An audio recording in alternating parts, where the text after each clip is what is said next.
Drogba indirdi ceza Snyder. Snyder gol! Allah'ım gol!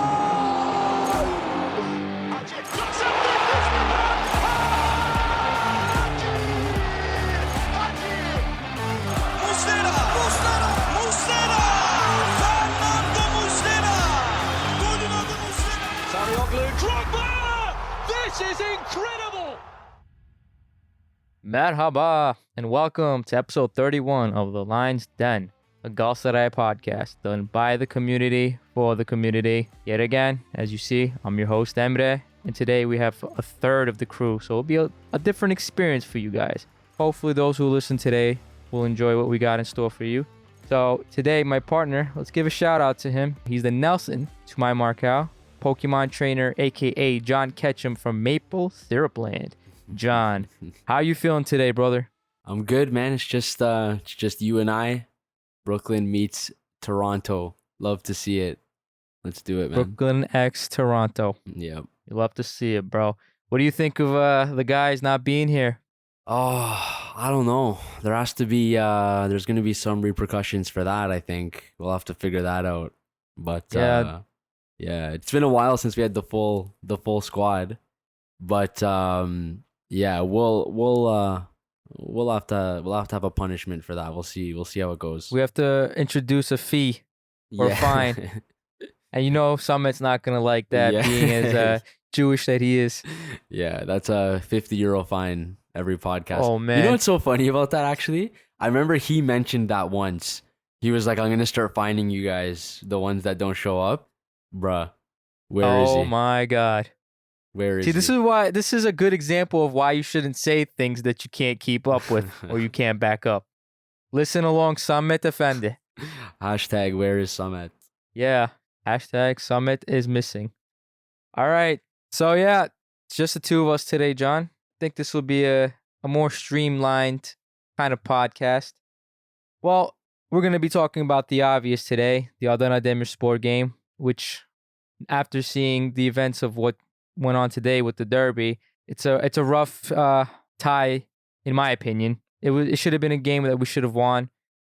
But before we even get into that, before we even discuss that in detail, John will let us know about the most recent news and rumors. John, what do you have for us today?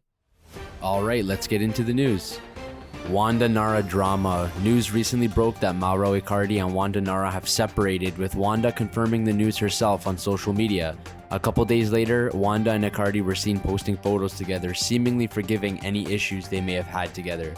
Icardi was not included in Galatasaray's match squad this week, as it was reported that he suffered a back injury in training. Other reports have said that he has gone back to Argentina for unknown reasons.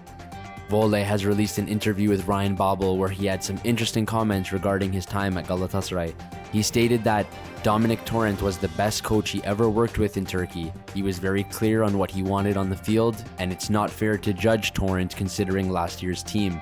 He also said in regards to Fatih Terim that the team weren't able to become champions for 3 years during the Fatih Terim era. At the end of the day, no one is bigger than the club itself. And finally, regarding complaints about his age, he said that they labeled me as too old and sent me away. They brought in Mertens, who is the same age as me, and he earns more than me. Vice President of the Executive Board, Erden Timur, is looking into acquiring a team from Belgium. Reports suggest that the club is a third division side, Olympique Charleroi Châtelet Varsien. Sergio Oliveira gets permission from the club to return to Portugal after his uncle passes away. He thanked the club on social media, saying that Galatasaray didn't even blink an eye before giving him permission to leave. He returned to Turkey after 1 day and joined the match squad in Adana. Nike have released the 2022-23 third kit, which features a white design with red and yellow accents under the arms and on the sleeves. The shirt also features a modified red and white club patch. Alright, that was the news. Not that much going on. There's a few interesting things. Maybe we can talk about what's been going on with Icardi and the wonderful Wanda Nara. Wanda Nara. Yeah. So, like I said in the news, there's been some back and forth between them. Are they broken up? Are they back together? They they're honestly like high school students. Like the way they post on social media about each other. 1 minute they hate each other, 1 minute they're back in love. And my thing with this is that I really hope that this is not like a full season long thing, and there's, you know, some like stability there. You know what I mean? Like I don't want every 2 seconds there to be a news. Oh, Icardi unfollowed Wanda Nara and followed Hadize on in, like it's so immature. Like I hope he can actually lock in and not you know, get his head clouded by all this stuff all the time. So it's pretty immature, I think. I mean, this is one of the reasons why PSG wanted to send him away, his relationship to Wanda Nara. And like I've prefaced this before in my homework. Bro, she caused him a lot of issues. Like otherwise, Icardi isn't a guy that creates a lot of problems within the club, you know? Yeah. He's actually a professional when it comes to it, but like for him, like his family, his life, his personal life is important. You can tell that with a lot of the heritage that goes on in South American culture. They're very thoughtful about their families, right? And that's kind of why they also do well here. A lot of South American players that come here, they do well because Turkish people, we treat them like family. Like we treat them how they like to be treated, and they respond well to that.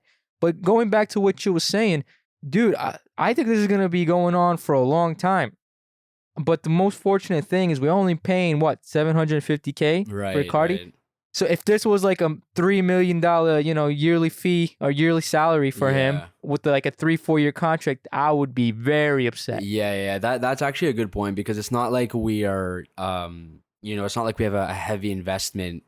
I mean, like we all know it was a risk to begin with, regardless, even if we're only paying $750K of his wages, it was a risk to bring him. And exactly what you said before about you know, that being one of PSG's issues with him. Like I don't think the quality was ever a question necessarily, but it's everything else that comes with him, right? So hopefully it's not a back and forth season long thing. Hopefully they can just iron things out, and even like I mentioned in the news segment, like it's like, you know, the news broke is he was excluded from the match squad. And then someone said he hurt his back, and then someone said he went back to Argentina. Like it's just not really what I want to see at the beginning of the season when he's just joined a few weeks ago or however long it's been now. Right. You know, that's already kind of worrying because we have the whole season to go. So we'll see what happens there. I really, really, really would like him to just lock in and focus on playing and not have to worry about Wanda Nara taking all of his assets and all this other craziness that they say, right? So I don't know what kind of substance you got to smoke to turn over all your belongings and whatnot to your wife, who cheated on someone else to be with you. But that's none of my business, so I can't really speak on that. Exactly. Yeah, I mean, that's all I can ask for is that he puts his head in the game, tries to figure out. If he gets his assets taken, what does he have to do? He has to play, and he has to show himself so he can get, you know, another contract extension from another team with a reasonable amount. But yeah, exactly. And apart from that, you know? Also there's the Ryan Babel statements in his in the interview that he gave, which I found very interesting.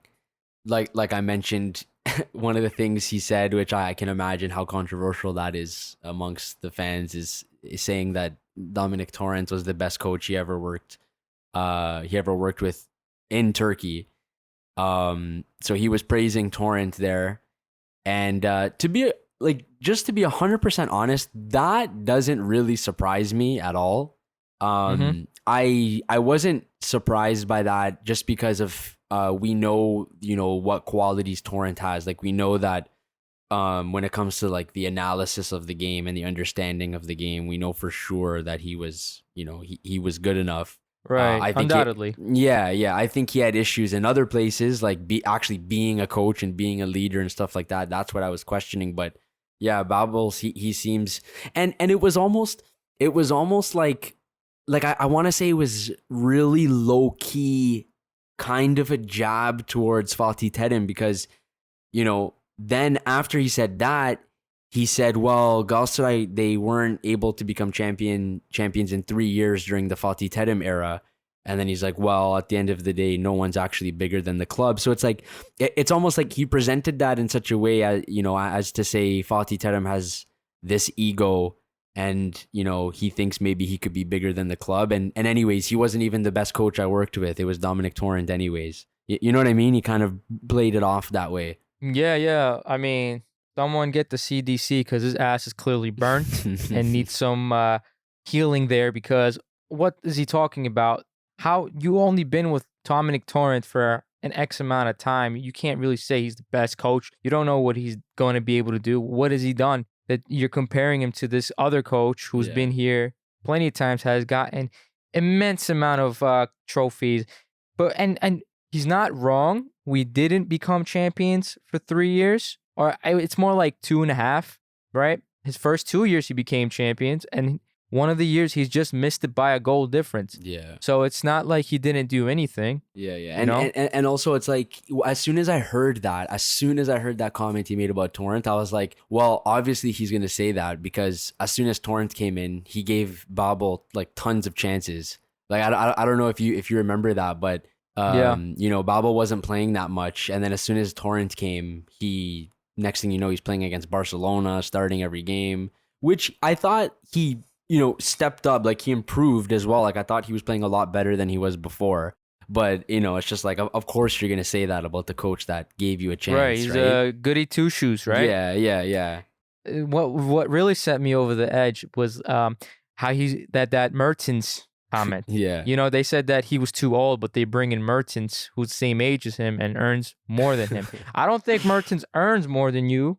I mean, they paid him initially to come, but you are not the same as Mertens. What Mertens has achieved is you're nowhere near him. You're not even in the same bracket, sir. Okay? First of all, your nickname is Handbrake Babel, whereas Mertens is a jackal. He's everywhere on the field. He's always in every play. Yeah. He's not stopping the plays like you are. He's actually improving our team. Yeah. I mean, it's kind of funny. It's not really a comparison. Like, you've never even been like half the quality that Mertens has been in his career and still is. So it's like, right. I don't know. I mean, he's just coming off butthurt, to be honest. Like, he seems hurt. Oh, about he's definitely the whole, butthurt. Yeah, like he seems hurt about the whole thing.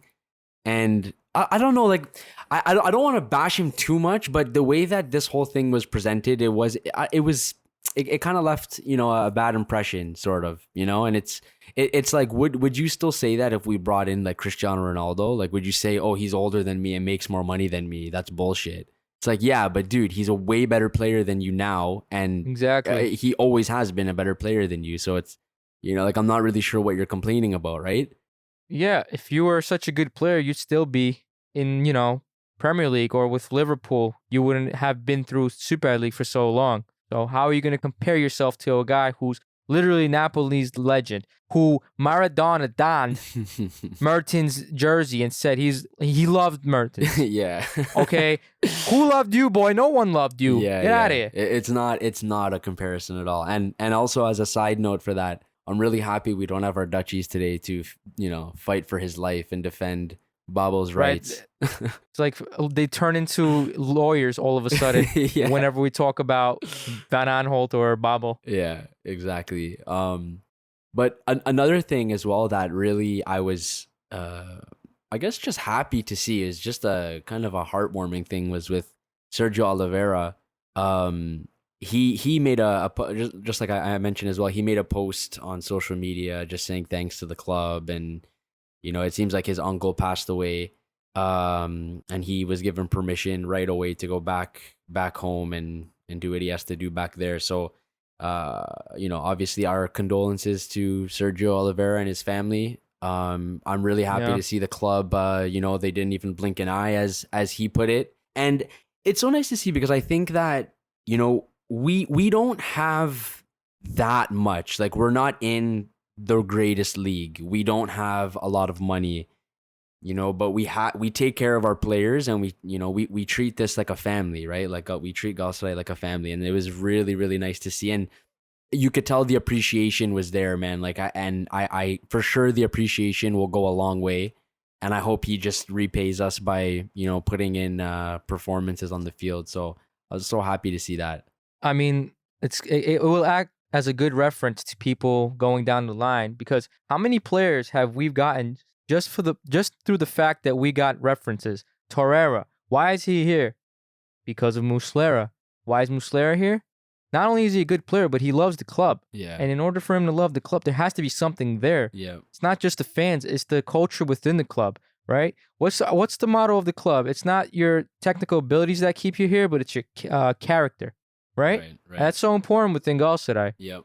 Look at all the players that we brought in. Mata, Mertens. Look at they're character-filled people. They're not toxic. Yeah. That's what I love about them. Absolutely, man. And it's like I said, things like that, it goes such a long way, man. And, you know, when you treat your players with that kind of respect and just compassion in general, and you don't treat your players like, you know, just chess pieces on a board, or, you know, just like it's a business. It's like we don't operate really like a business in the same sense the other clubs do, you know.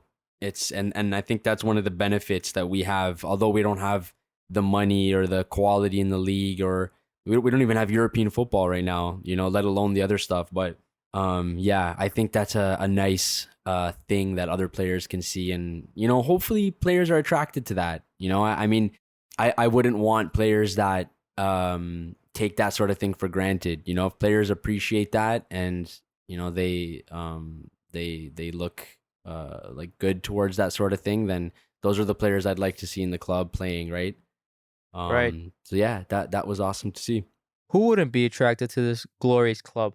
Exactly. Glorious colors and glorious history. Just the money hungry dudes that Exactly. want that Qatar Babel. paycheck or something. Yeah, Ryan Babel. Yeah. Mr. Bitcoin. Yeah. He also mentioned I didn't mention this in the little news segment there, but he made some comment about how the best derby was Fenerbahce and Beşiktaş. I think that's what he said. He said something like that. And it's like, I don't know, like, I just got the vibe throughout the whole thing that he was just like, I think he's just so butthurt. He's just like shitting on like every little aspect. You know what I mean? John, dude, he did the same when he first came to Galatasaray. He was saying comments like, oh, Galatasaray is the best with this and stuff. And he pissed off Beşiktaş fans. So that's why I don't take him seriously. Yeah, these Dutchies, man. He's a nobody to me. What are we going to do with these guys, bro? These Dutchies. Oh, and they're supposedly professional. Okay, bud. Yeah. Okay. That's shots fired right there. Yeah, and I guess another thing as well, I'd like to know your opinion on the third kit that was released. There's so much controversy about that. I find that majority of fans like the home and away kit. I think that, like, from what I've seen at least, there's been a pretty positive response to those kits. And then this third one came out, this white one with the red and yellow accents. Oh my God, I've never seen a kit that's so split. Some people are saying it's the accents.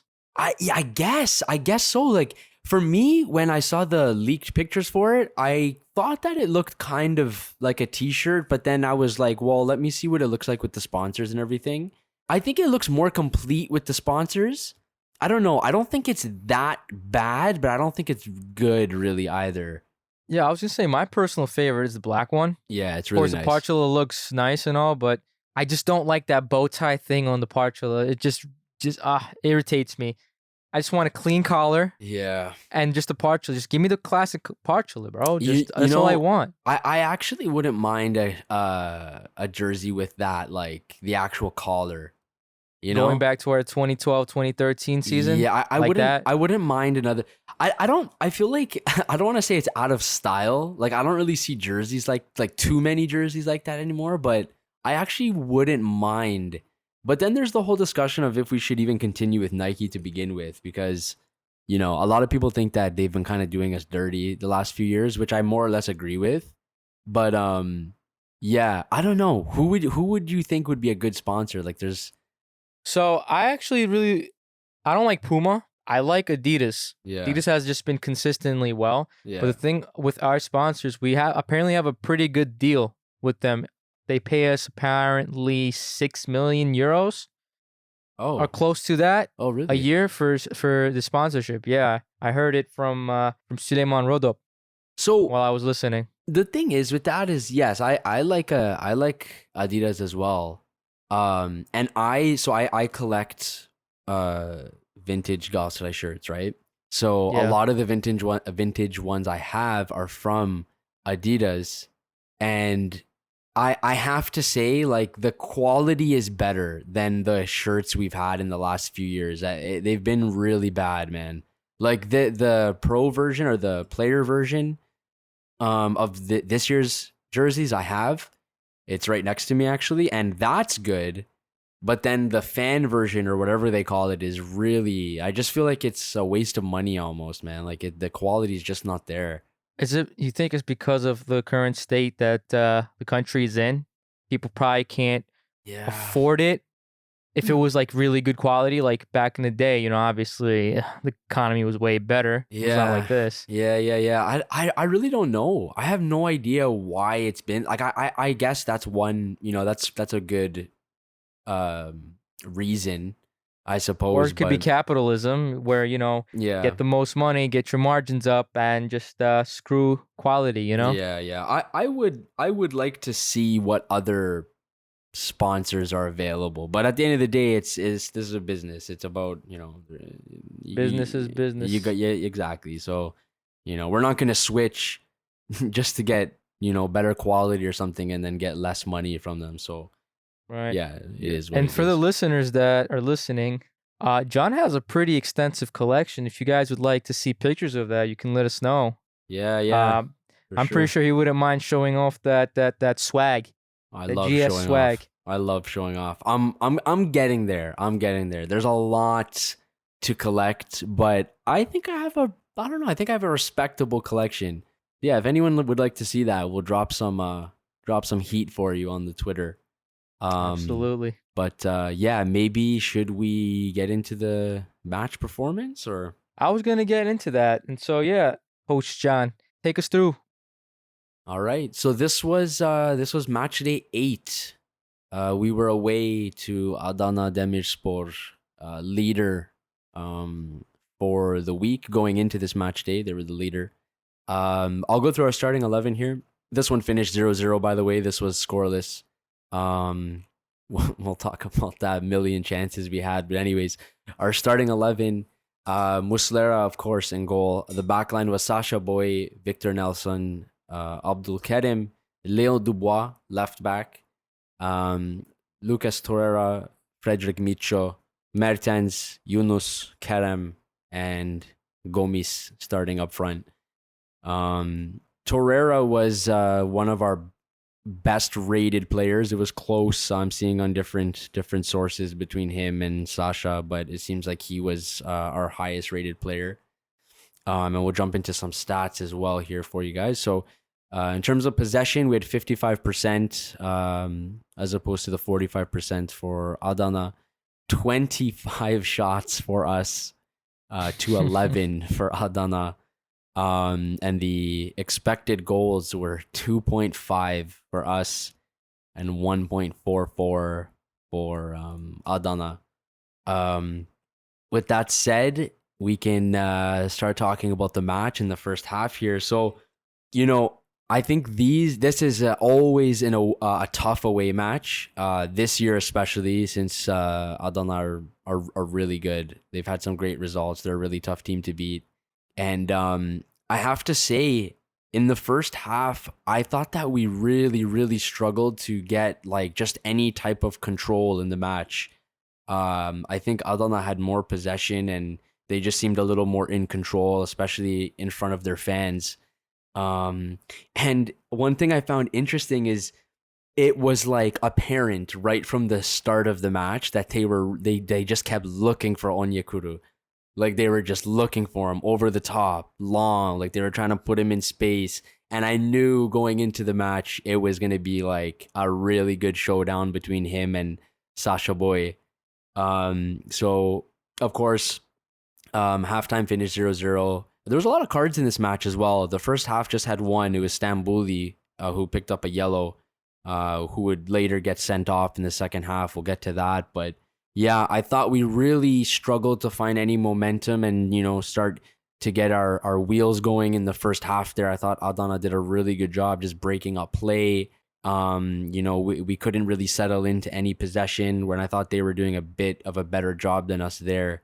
But all the action was in the second half. But before we get there, what do you think of the first half there, Emre? The first half is kind of what I first expected of this game. I expected Adana to come in strong because they've been absolutely dominant at home, like against everyone they played. They haven't lost a single game. Actually, this is the first game that they haven't been able to score a single goal so far in the league. So that's a good sign for us, right? Like you said, they played off of one. I feel like Adana is a one-trick pony. They just try to yeet balls over or through the defensive line and try to get Onyekuru one-on-one with it definitely the keeper. seemed like that, yeah. And Basacha Boy wasn't having any of that. This man, again, I don't know. He was on crack yet again. Absolutely.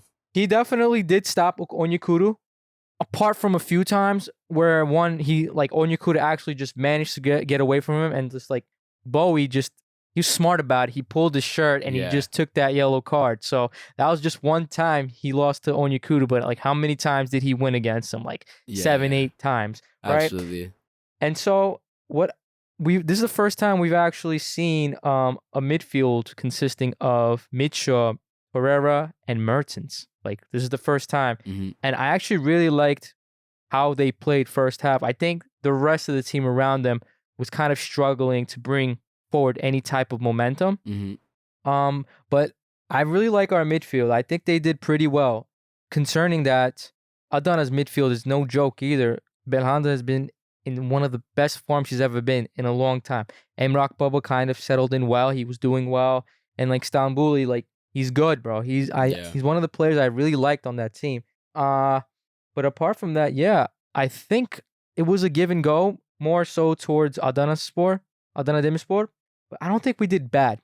We just haven't been able to get control of the game, like you said. Yeah. Otherwise, I think that's as much as I can say about the first half on my end. So I take us to the second half. Yeah, for sure. We'll get into the second half, and I knew that this would especially be tricky, not just because Adana are doing really well and they have a good team this year, and not just because they're playing in front of their fans, but players that are playing against their old squad, they're always so motivated, man. And that's so hard. Like, look at Yunus last season.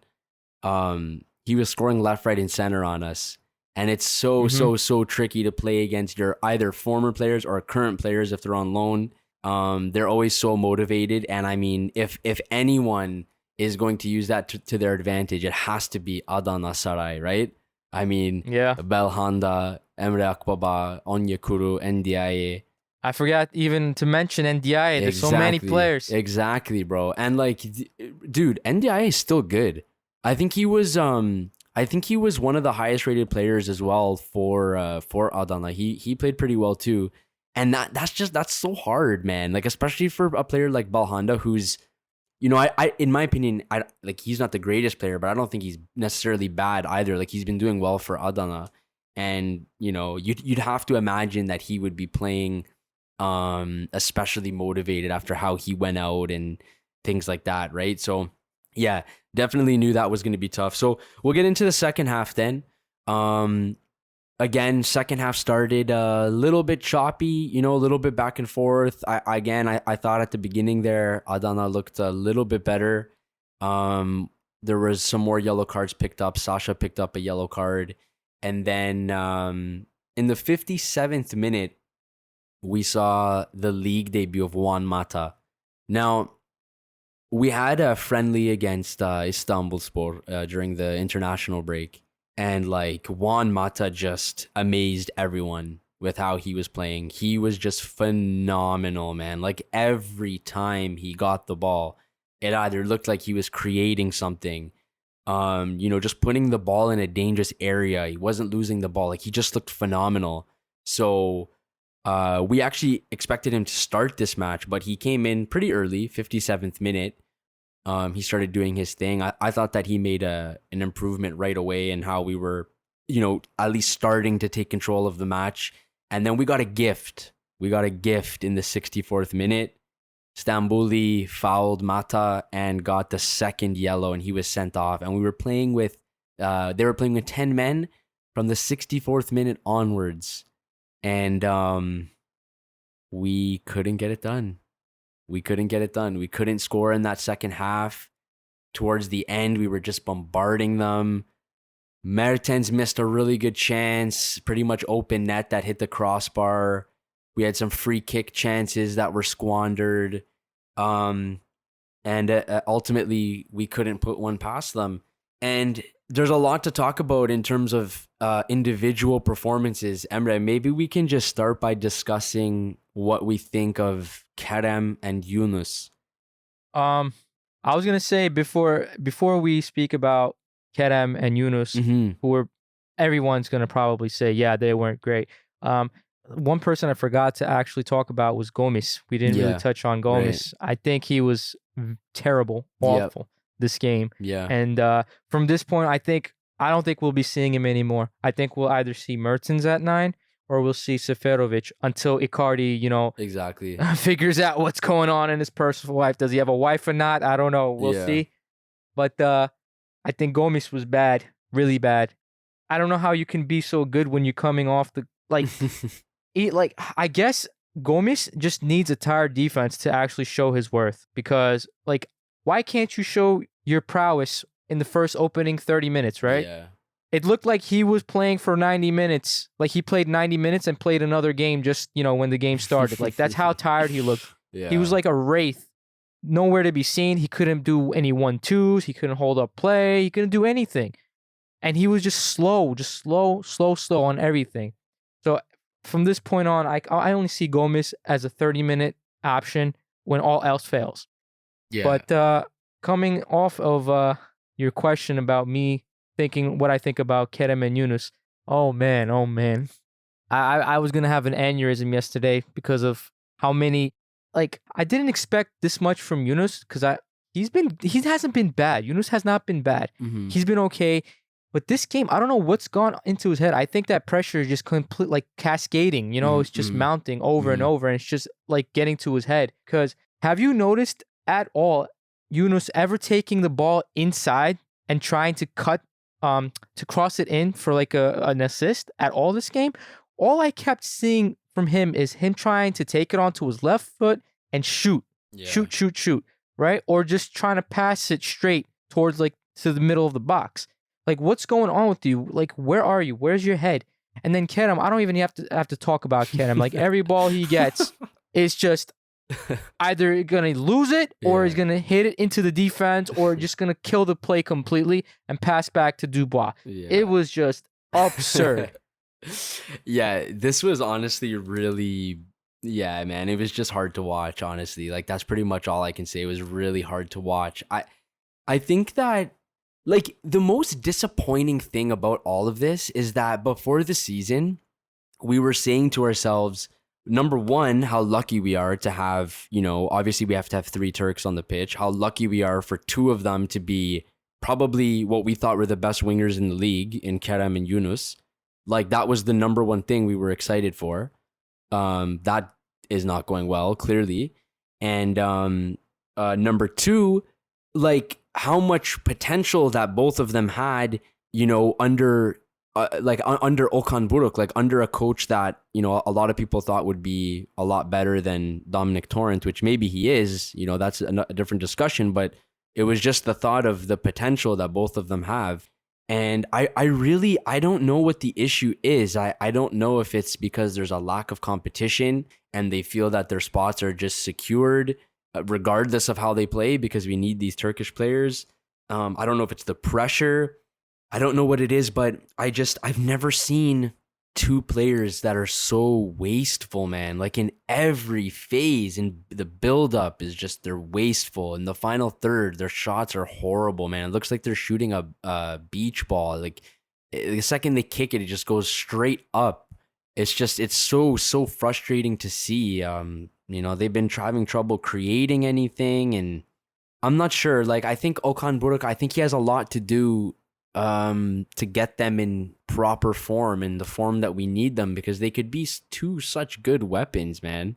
And Right. like a point that I wanted to bring up that sort of ties into all this is, what do you think of Barış Alper Yılmaz? Do you think what do you think? Should he be given a chance? Should he be given more minutes coming off the bench? Should he just start? Like, there's a lot to figure out. What do you think about him? Could he be a potential solution for us? Dude, honestly, he's also another headache in coming off the bench. I think he should be tried, okay? Because, like, listen, Okan Buruk, you have fixed up our midfield. I think we have the best midfield in the league, hands down. I think so. Yeah. Our midfield was superb the last game. Yeah. It was great. I liked our midfield. I enjoy watching them play, but you really need to figure out the winger situation. Okay, they might not fit your system, but you need to make them work. Like, I understand they might not be the perfect candidates to play exactly what you want, but you have to be able to teach them or give them roles that will suit that play that's good for them. Yeah. And so that's like, I guess from now on we may see Barış Alper Yılmaz come in for like Kerem or Yunus. They need to sit out, because once they go to the arena, they're going to be getting booed, because I think everyone has had it up to here with them. The amount of chances they wasted, this and that. And they're very fortunate that they still get to play. But again, I this foreign rule is screwing us so bad, man. I hate it with Me like too. all my guts. I think one thing we need to do is figure out another alternative for getting a foreigner onto the wings, whether that's putting Dubois in the bench and bringing on Kazımcan or Emre Demir. Something needs to change. Yeah, absolutely. I was going to mention something similar to that in a sec, but just before that, I think in regards to Barış, I think like I would like to see him start, just for the one reason of sending a message to Yunus and Kerem saying, you know, this isn't sunshine and rainbows. Like, just as fast as you made your way into the starting 11, you can make your way out of it, right? Exactly. Just to send a message. And you never know what Barış can do. Maybe he'll get the chance and absolutely kill it, right? But Absolutely. in regards to what you were saying, what is the solution? Like, what are our options? I think one option, which I've been calling for since the beginning of the season, I think one option is starting to use Kazımcan. You know, I think Dubois is doing well in his position, but you know, it sucks to be you. You're in a country that doesn't allow for this. So at least if we have Kazımcan, we can have Kazımcan, Abdülkerim, and then either Yunus or Kerem, and then we can try Rashica on the wing. We can try Mertens on the wing. You know, like it frees up a lot of different options for us. And I think that's our best shot, to be honest, you know? And I don't even know, like, we've only seen Kazımcan once in the league. And like the few minutes he played, I thought he was doing well. So I'd be interested to see what he can do in 90 minutes. But I think something has to be done, because I think the message has to be sent to Yunus and Kerem. Like, they're young players as well.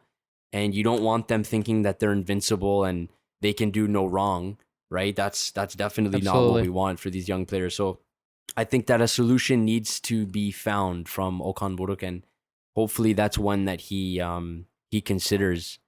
But yeah, not really what I wanted to see. I was gonna ask you about how, okay, first half we didn't play great, but second half was a whole different story, right? Like we mentioned Kerem and Yunus, blah blah blah, right? Yeah, everyone has seen this. It's been happening for games and games, but people have been saying that we don't have any like game plan. We don't have any attacking strategy, right? But what I saw from 45th minute until the second yellow card for Stambouli is I saw a very, very effective Galatasaray.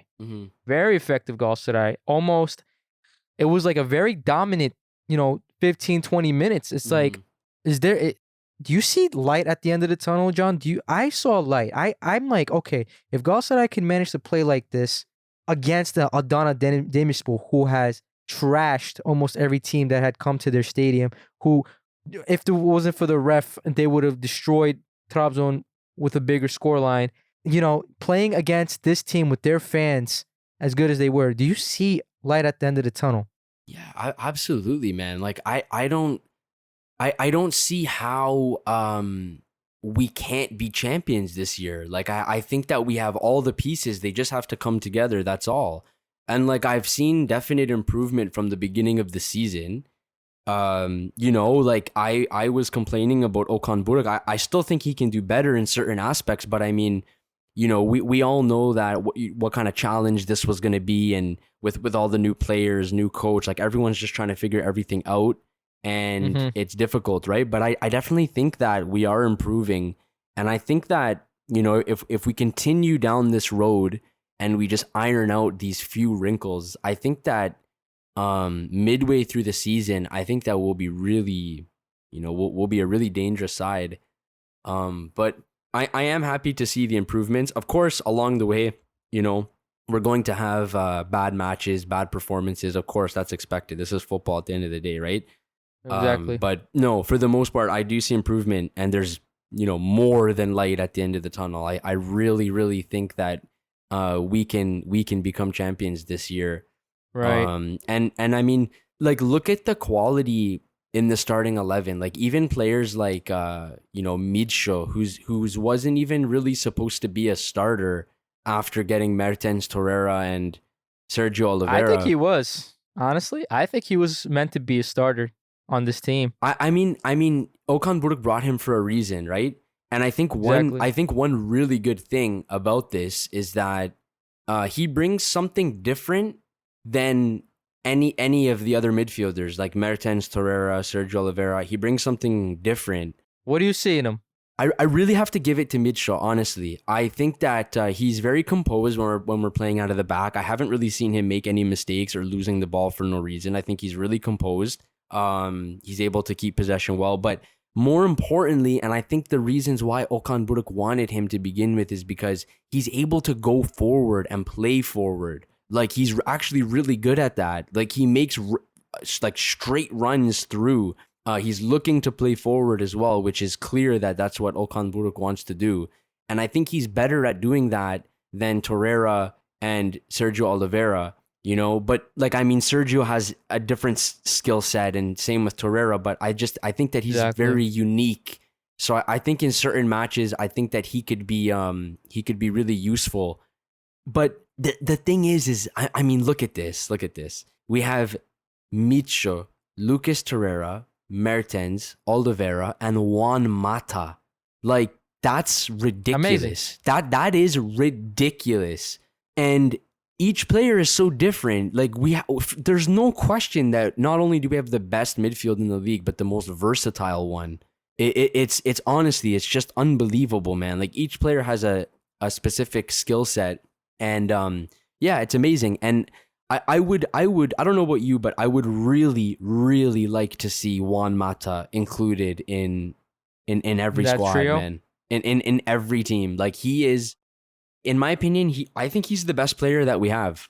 Honestly, I'm so blown away by him because of the way that he's able to just dictate matches. Like, I would be really interested in seeing Mata in the middle of the park and Mertens on the wing, and then either Torreira and Micho behind Mata, or Torreira and Sergio Oliveira. Bro, we have the Spaniard Einstein, bro. He has like 142 IQ. yeah. It's not surprise for him to be this effective, in the Turkish league, right? Yeah. It's not as physical and as fast as Premier League. I didn't really have that much doubt. I just had doubts regarding his physical stature. Yeah. If he could, fix himself up in time and whatnot. But dude, he's playing pretty well. And my ideal midfield is Mata, Micho, and Torreira. Mm-hmm. And bro, the combo of Micho and Torreira, I've never felt so secure defensively. Oh yeah, in absolutely, any game, bro. That is so true. Like, I'm not at all like at the edge of my seat or like worried when we're playing out of the back. It feels so comfortable. It feels so comfortable. Is that not refreshing after last season? Oh my God, man. It's breath of fresh air. Yeah. Like, not puckering up for every time, Muslera has to distribute the ball to your defensive midfield. Oh my goodness. Yeah, absolutely. Like, so, yeah. It's so versatile, man. There's so many different things you can do. But Micho, what a pleasant surprise that is. And then another thing I wanted to mention as well, we've been mentioning it pretty much every week. Like, this Sasha boy. Sasha boy. I Such really, a boy. I don't know what to say about the guy. I don't know what to say about the guy, man. Like, he can play against anyone, anywhere, anytime. You want to go to Barcelona and their stadium and put on a performance? No problem. You want to play against Fener in the derby? No problem. You want to go to Adana and play? No problem. Like, it doesn't matter who we're playing, where we're playing. He's always one of the best players on the pitch. And what an investment that is in Sasha Boy. And the thing that's even more impressive is that he's playing in one of the least considered positions in terms of being effective and having an impact on the game. Like, when you think of positions and players that have impacts on the game, you're always thinking about midfielders, attackers. Like, he's a fullback, man, and he's always the best player on the pitch. Not only that, last game, I've seen him get into the box more and cross more, square the ball into our players more than Yunus or Kerem. Like, how are you doing that and still managing to keep Onyekuru at bay? Like, what are you? Are you human? I know. Like, he's keeping Onyekuru on lock. And also, man, he's just bombing up and down that right side all game long, 90 minutes, man. And if there's, I mentioned Micho as a pleasant surprise. If there's any pleasant surprise this season, it's Sasha Boy, because we didn't even expect him to be in this team. We were hyped for Lille Dubois. We have a new right back in town. He has the experience, blah, blah, blah. And then Sasha said, no, I don't think so. Dude, I think Sasha is part of the reason why we have as many points as we do. Mm-hmm. Oh, yeah, for sure, man. Absolutely. Yeah, we talked about the good players and the bad, regarding them, but I think we did praise Okan a little bit, but we got to give some negative, aspects to it as well. We got to point out his flaws. I didn't really like how we played after they got one man down, and his substitutions were terrible, I think. It was risky. It could have worked. We could have been praising him here, but at the end of the day, we're here with only 1 point to show for all our efforts. Yeah. And he keeps mentioning, the foreign rule, this, that. Hojam, you knew that this foreign rule was here. You knew that you have to have a replacement. You have no right to complain, okay? I understand this rule sucks, but you knew the consequences of letting go Turkish players and not getting enough Turkish players, right? So that was one of my biggest criticisms of why we didn't get Umut Bozok. Umut Bozok would have been awesome for this team. For sure. So what do you think about Okan Buruk's performance, like, for this game in particular? Yes, after Mata came on, we did very well. We had the game in our hands. Yeah. It really sucks that, like, for the first time in my life, I wish that the other team didn't get carded and weren't a man down. Yeah. Yeah, I mean, I mentioned in the last episode we did, I think I even predicted 0-0 just because it was after the international break, which is there's always a challenge in that, coming back. For Galatasaray. Always bad after these breaks. Exactly. So there's always a challenge after that. So I knew this might have happened. So there's a little bit of a break I can give, but even still, I mean, like you mentioned the substitutions. We had Juan Mata that came in the 57th minute. Okay, good. We had Seferovic and Sergio come in both at the 79th minute. And then in the 89th minute, we had Barish and Rashica come in. I don't know, man. I think the subs could have probably been a little sooner just to give us a little more time to work. And I mean, look, at the end of the day, there were a few chances there. Like, Mertens had the best chance of the game. All he had to do was literally just like square his foot to the net and it would go in. But that hit the crossbar. It was a rough one, though. I mean, Sasha Bowie, like, put a damn rocket into that box. Yeah, he did. He did launch one in there. Yeah. I think that could have been the winner there. And I mean, we were doing our best to sort of press them there and try to make something happen. But man, like, especially in the last like 15 minutes or so, I just, like, I don't know how many attacks Kerem and Yunus wasted, man. And I feel like that was a really big issue. Like, they're two really important players playing in two really important positions as well. So I think that was going against us. But like I said, there's a little bit of a break I can give Okan because it's after the international break. And keep in mind that we have it's a bye week this week, so there's no match. Our next match is actually on the 15th. We're away again to Kayseri. Away again.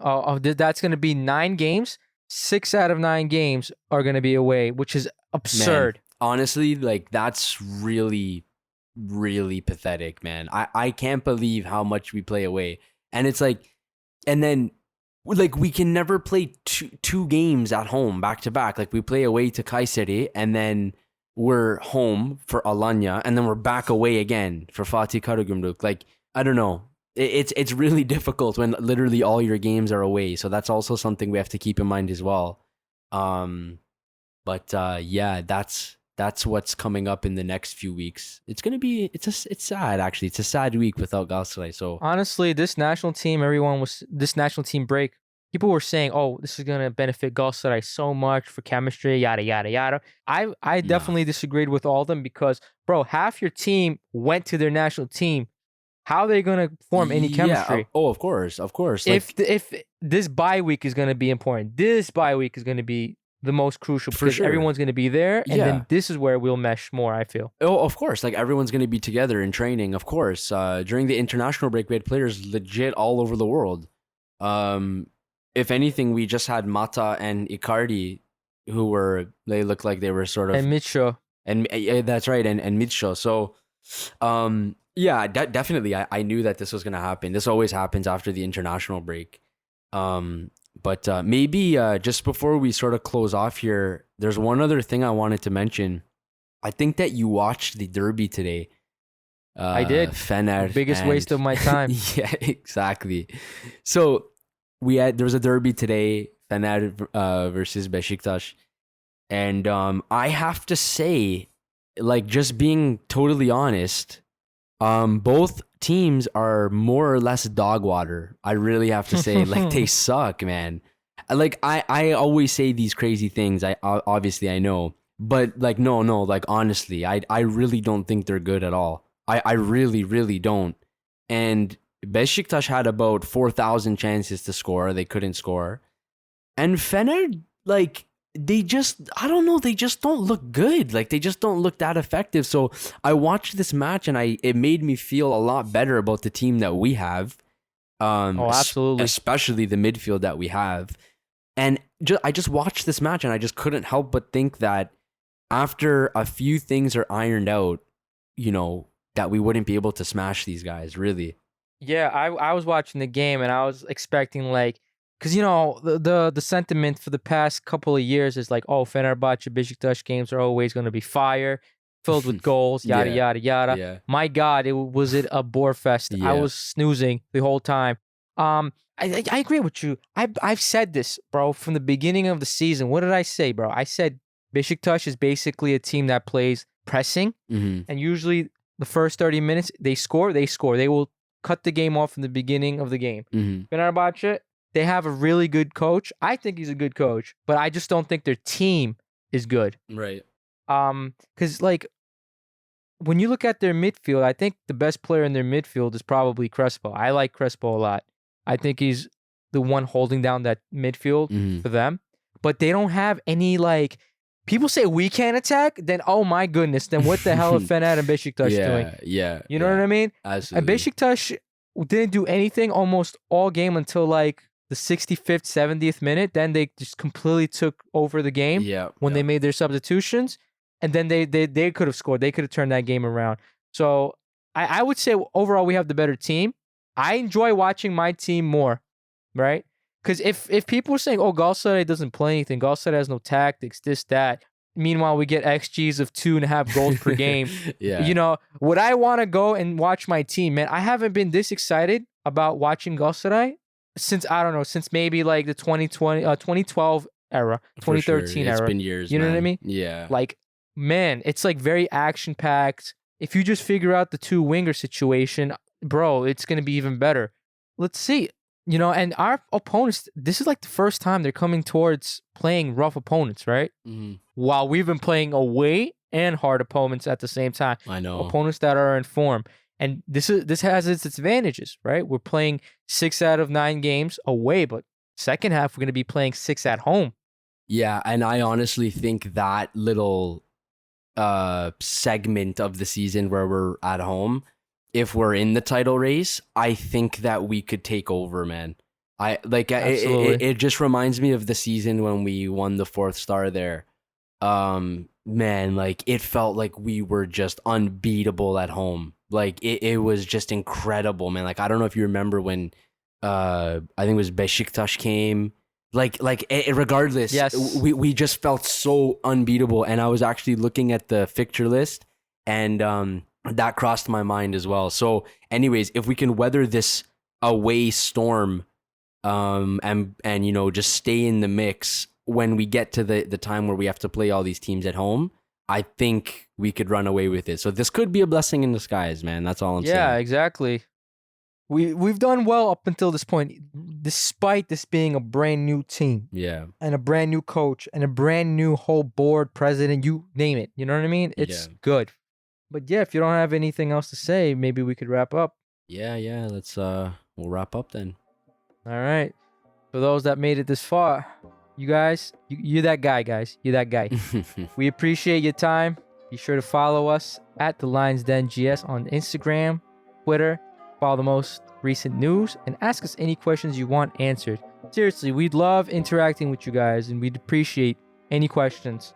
And with that said, guys and girls, keep your hearts open, your heads up high. We're on a good path, and peace out. Peace.